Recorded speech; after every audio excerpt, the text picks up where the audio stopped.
Hello, hello, hello. Oh, look at this lighting. It's like too bright behind me or something. I was going to say, let me turn it a little bit, but all I got is windows around me. You know what? I will turn it. I'm going to turn it right around because today I want to talk to you about something very important. It's going to be short and sweet, to the point, but good. My socks that say be kind. So today I want to talk to you about what if the path to confidence isn't what you think? Often we are waiting to feel confident before we step out into any sort of action. We want to feel confident about what we are doing. One of the things that I hated about myself for so many years was my impulsivity. For those who know me, I'm pretty impulsive. I typically don't aim before I fire. I usually fire and then aim. Once in a while I aim a little bit, but what I have come to realize, and what I realized when my husband took me to the shooting range for a date night, was that I got pretty good aim. And I didn't know, really. Well, I think it's in my blood because I come from a hunting family. I'm French Canadian, thanks to my uncles and my brother. But I have pretty good aim innately in me. And I think that sometimes when we get caught in this confusion, when we spin out and we're looking at how we're not ready and how we're lacking oh my gosh, we're lacking in this area, or we're, not good enough in this area, or we need to learn more in this area. And yes, all of that stuff, yeah, like go and learn, keep on growing. That's super important. But if we never step out into action, how can we ever become confident in whatever it may be? The path to confidence is the willingness to be incompetent. It's the willingness to feel the feelings that come with incompetency. When you were a child, you didn't overthink jumping on a bike and riding it. You jumped on the bike and you tried and you fell and you tried again and you fell and you tried again. And that is how you ended up becoming confident in your bike riding skills. But you didn't overthink it. You weren't sitting there as a kid being like, well, unless, of course, you were taught to do that. But innately, that is not who we are. We innately do not look through the lens of fear. We look through the lens of love and the lens of possibility and the lens of belief and the lens of trust. That is the seed in which we are born out of, which I believe that every human is born out of the seed of love. And we learn to look through the lens of fear. We learn to function out of fear instead of love. And all good comes from love, and all bad comes from fear. I'm not talking about, your natural fear responses to keep you safe.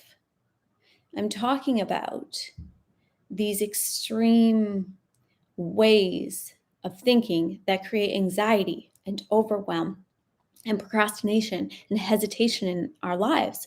The other day, I was listening to somebody talk about hesitation and stepping into who you were created to be. And I actually wrote it down here. I love what they said. is that the more time you spend in hesitation and procrastination, the more time those who need you spend in struggling and in pain. Now, I changed the wording a little bit. That's not exactly how they said it, but that's how I say it. There are people out there, no matter what it is that you're gifting, the thing that you were created for, the things that you were created to do in this world, the longer you spend in that hesitation and procrastination, the longer they spend in that pain and struggle because they need you. Now, what usually keeps us in that loop of not taking action, of procrastinating, of hesitating, um, what usually keeps us in that loop is where we are focused. So, the reason why we don't feel confident, confidence comes from how we think, how we see things, and therefore it produces.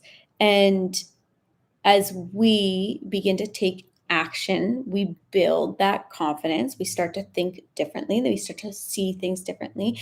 And if we keep our eyes focused on ourselves, on our fears, looking through our lens, looking at how we don't measure up, how we are not enough, do you see the pattern here?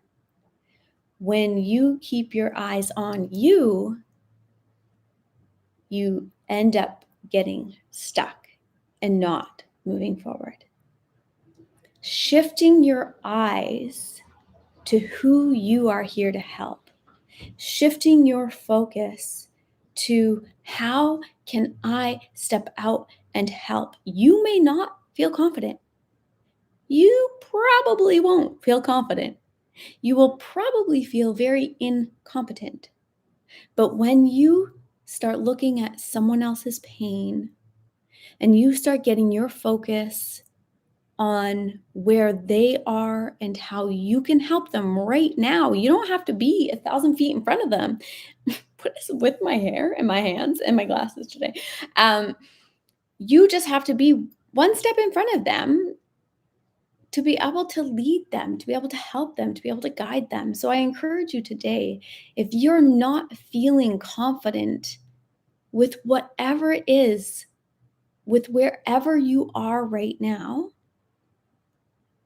look at who it is you're here to help and what is the next step that you need to be taking to get yourself ready, to put yourself into action to help them.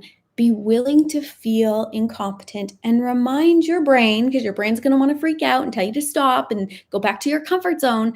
Remind your brain that you're totally okay, that you've got this. And guess what?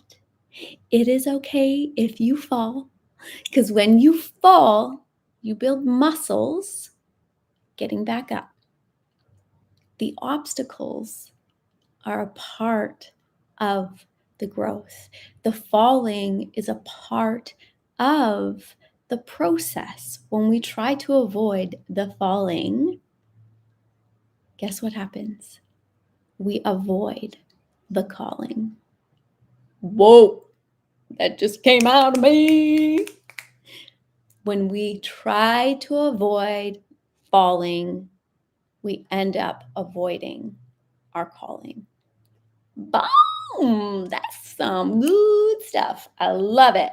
So focus on them, not you. Focus on them, not me. You need to listen to them, hear them. What is it that they need? How can others see what you can do, what you have to offer, if you can't see what you can do? And when you're constantly looking at the fear and the inadequacies and how you don't measure up and why you don't feel confident, when you're constantly looking through that lens, you do not see yourself clearly. I love the analogy. I love the thought. I always go back to this. It's like if I was wearing glasses, which I am right now, if I was wearing glasses and I was looking through the lens of love versus the lens of fear, how would that change how I show up? How would that change the actions that I take or the inactions that it puts me in? So begin to change that lens and look through that lens of love first. Looking through the lens of love at yourself. It allows you to give yourself the love that you so deserve. And that when you flow out of that place of love and you see others through the lens of love, guess what? Love conquers all. And our world, you need a little bit more love. I can tell. We all do. So allow yourself to be in love in the space of incompetence with yourself today so that you can begin to move into competence and then confidence. And guess what? Incompetence isn't over when you feel confident, because when you get to the peak of one mountain, it's the bottom of the next. When you get to the goal, it's the beginning of your next one.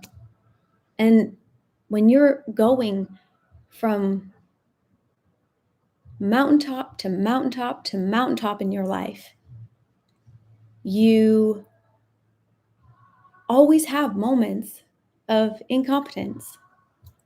And that is okay, because that is the process of growth. Fear of rejection comes when we focus on ourselves more than we focus on helping others. Shift that focus today. Look through the lens of love and allow yourself to step out of the lens of fear into the willingness to feel incompetent so that you can move into competence and then into confidence, only to go right back to incompetence and know that it is totally okay. It's 1 degree at a time. It's one step at a time. I love my little saying, 1 degree DOT.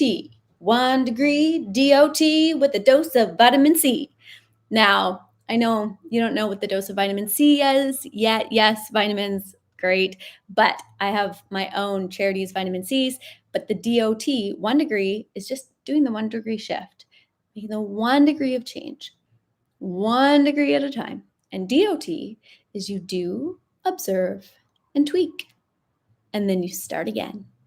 Do, observe, tweak. 1 degree, DOT. 1 degree, DOT.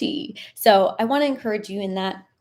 And oh, yes, quick little update on my Luncharoonie today, because I've been showing you guys that. So today I have, let me just see. Whoa, I have hairdo.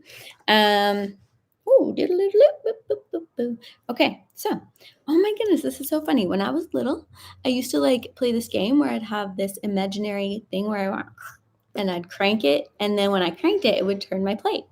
So let me just do that. I forgot about that fun little game.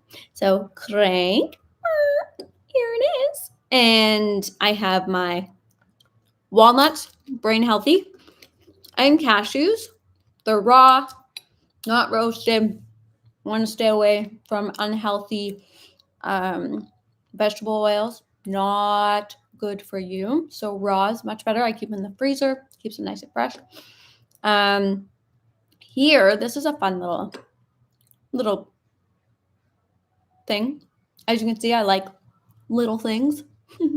I've got some nice organic blueberries that were in my freezer.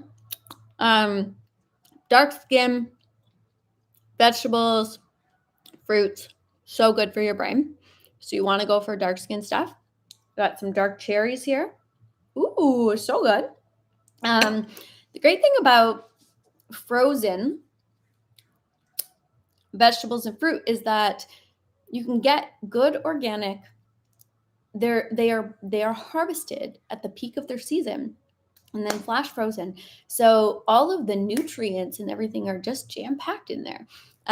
So sometimes when you can't get, local, good, healthy, organic, clean, fresh stuff, frozen is the next best thing. Now I also have a Greek yogurt, which I looked, and one serving is 16 grams of protein. I didn't realize that. And then I had quinoa in a salad the other night, and I just threw like some quinoa, and I didn't make it in. Sometimes I'll make it in, like I'll boil it in a broth to give it a little bit of extra flavor, but I didn't do that. So it actually, I don't even know, like, well, what a good idea. Put it in here. I don't even know if it tastes good.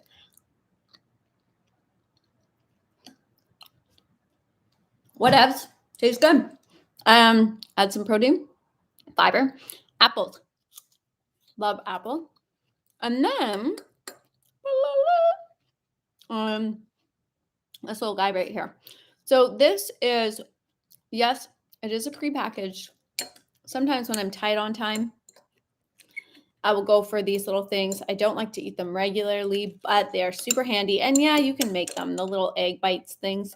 This one actually is very clean. It's a little egg bite from Costco.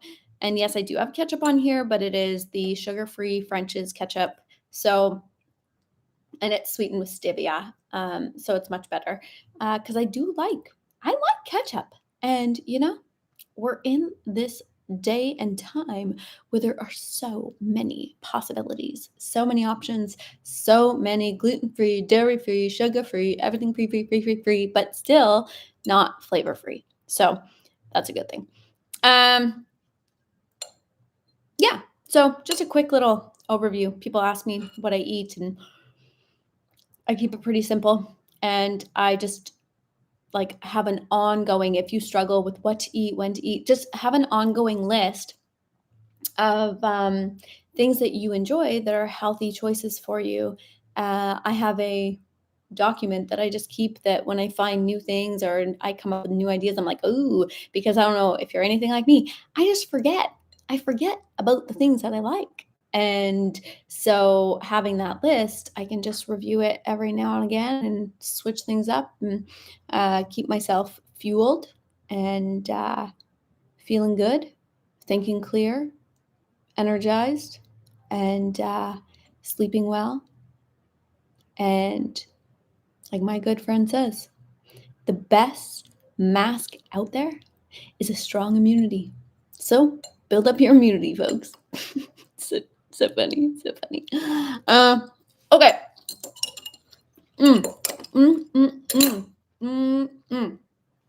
I am gonna now go and get ready for an afternoon of coaching. And before I do that, one of my lunch hour things that I do that just help to bring my energy pack back up a few bars, it's like a phone, is I will always do a walk with a podcast on my lunch with my dog.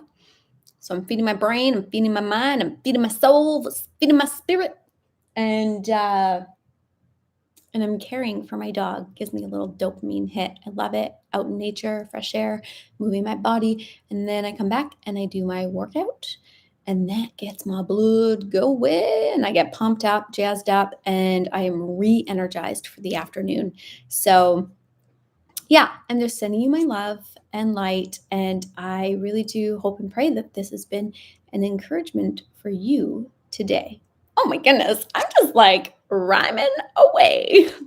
Okay, saying my love and light. And I'm on here every morning, Monday to Friday, live. And then I will share it, and you guys could watch after or join me live. It would be lovely.